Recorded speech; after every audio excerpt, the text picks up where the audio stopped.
سلامونه جوړ په خیر هیله د سخوي په خیر وای سلامت وای. نن په یوې بلې متفاوته موضوع بحث لرم، خو له اصلي مطلب مخکې له تاسو ټولو هیله کوم چې زما چینل سبسکرایب کړئ ترڅو نوې او تازه ویډیوګانې له هر چا تاسو ته مخکې درورسیږي. نن په دې خبرې کوو چې مونږ او تاسو ټول په تلاش او هڅه کیو چې پیدا یې کړو. موضوع پیسې دي. پیسې او شتمني غوښتل او راټولول طبیعي غریزه ده. پیسې هغه قوت دی چې تاسو او کورنۍ مو ښه ژوند ته رسوي. پیسې د بیوزلو ژوند ښه کوي. پیسې د ژوند مهمه اړتیا ده. راسل ایچ کانیول په خپل کتاب د الماسو جریبونو کې دا پوښتنه ځوابوي چې خلک پیسو ته ولې هڅوي.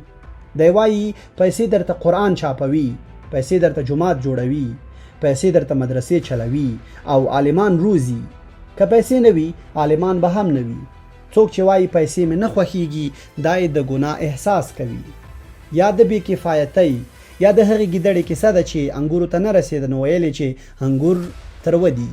نو پیسې مهمې دي، خو فکر پر دې پکار دی چې خلک پیسې څنګه ګټي. په هر ځای کې داسې خلک شته چې لومړی پیسو ته ګوري، خو همدا خلک بیا تل بې خرڅه وي. دا ولې؟ ځواب یې اسانه دی.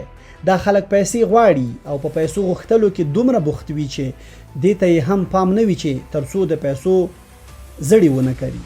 تر هغې پیسې نه شي ریبلی او د پیسو زړی خدمت دی. نو د پیسو ګټلو طریقه دا ده چې لومړیتوب خدمت ته ورکړل شي. پیسې ورپسې بیا خپله راځي. د اوړي یو مازدیګر خپل موټر کې سینسناټي ته روان وم. د تیلو لپاره یو عادي پمپ ته ور ودرېدم. ښه ګڼه ګوڼه پرې ډېره وه. 4 دقیقې وروسته پوه شوم چې ګڼه ګوڼه ولې جوړه ده. سړي چې تیل واچول ټانکنۍ یې بنده کړه، په موټر یې نظر تیر کړ، د مخې شیشه یې پاکه کړه، بیا زما د څنګ ښیښې ته راغی. راته ویل صاحبه نن هوا خړه ده، زه به درته دا د مخې شیشه له دننه خوا هم پاکه کړم.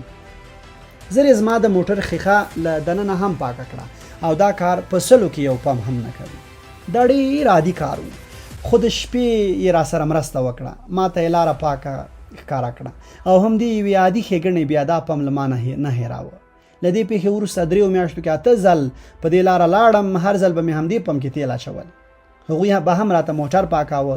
جالبه دا ده چې زه به هلته د سهار 4 بجې ورتللم، خو هر ځل به په تمه وم چې نورې موټرې تیل واچوي او زما نوبت راشي. نو په دې دومره موده کې مې تر 10 ګیلنه ډېر تیل واخیستل.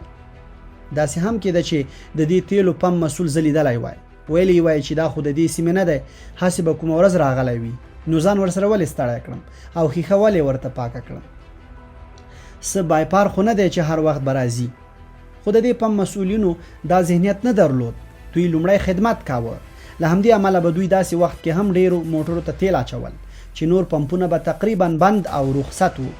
زه نه پوهېږم چې د دوی تیل به تر نورو ښه وو که نه، بیې هم تقریبا نورو سره یو شان وي، خو توپیر یې په خدمت کې وو او پر دې خدمت دومره لګښت هم نه راته.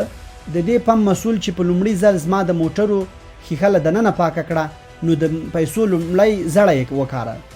نو لومړی د خدمت فکر کوئ، پیسې ورپسې خپله راځي. لومړی خدمت کول په هر ځای کې پیسې ګټلی شي. د ځوانۍ په لومړیو کلونو کې د MH په نوم یو کس سره همکار وم.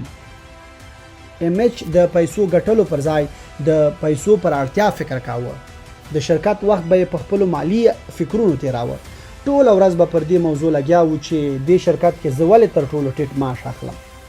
دا ذهنیت به ورسره و چې دا لوی شرکت دی، میلیونونه ډالر عاید لري، ډیرو خلکو ته لوړ معاشونه ورکوي، نو ماته هم باید لوړ معاش راکړي. څو ځله یې د لوړ معاش غوښتنه رد سوې وه. یوه ورځ یې بیا د معاش زیاتولو غوښتنه وکړه. نیم ساعت وروسته راغی او سم په غوسه و.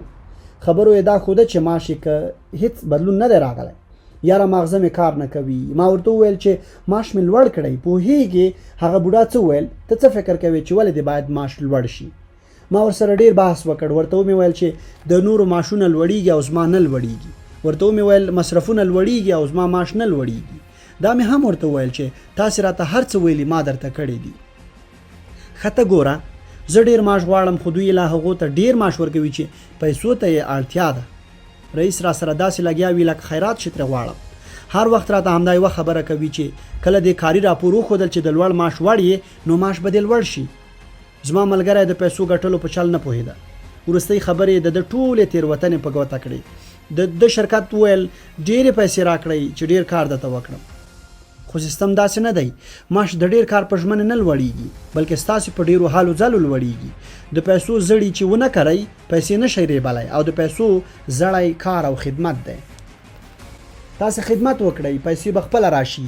تاسې څه فکر کوئ چې کوم فلم جوړونکی به پیسې وګټي؟ لومړی هغه چې پیسو ته تادي وي دته پیسې تر کار ډېرې مهمې وي. هر څه زر کوي، ارزانه کیسه اخلي، ارزانه خلک ګماري، ارزانه وسایل پیري او لومړی لګښتونه حسابوي. دې کس ته خپل لیدونکي ارزښت نه لري. ماشومان ورته ښکاري او وایي چې ښه او خراب کار ګنې نه پیژني. خو داسې خلک ډېر نه شتمنېږي. خلک دویمه درجه جنس ډېر نه پیري، خصوصا هله چې د لومړۍ درجې جنس په بیه ورته پرېوځي. کوم خلک چې په فلمونو کې ډېرې پیسې ګټي دوی هنر تر پیسو مهم ګڼي. دوی کتونکي نه تیر باسي، هڅه کوي چې د هغوی تر تمې لوړ تولید ورته وړاندې کړي. بالاخره خلک د دوی کار خوښوي، د خلکو منځ کې مشهورېږي. فلم په سینما ډېر ښودل کیږي او ډېرې پیسې ګټي. د هوټل شاګرد که یوازې خدمت کوي نو د بخشش اندېښنه دې نه کوي. د بخشش یا ډالۍ خبره ورته راځي. خو که د همدې هوټل شاګرد یوازې پیسو ته ګوري او چاته له دې امله پیاله نه ډکوي چې پیسې به ګنې ور نه کړي، رښتیا هم پیسې نه ورکوي. کوم سکرتر یا سکرتره چې د خپل رئیس لیک ښه او روښانه ټایپ کوي حالت به یې ښه زر ښه شي. خو داسې فکر وکړئ چې په دې معاش همدومره کار کیږي. یا لکه پلورونکی چې پیرودونکو ته ښه خدمتونه وړاندې کوي. د پیرودونکي بایللو ویره ورسره نه وي.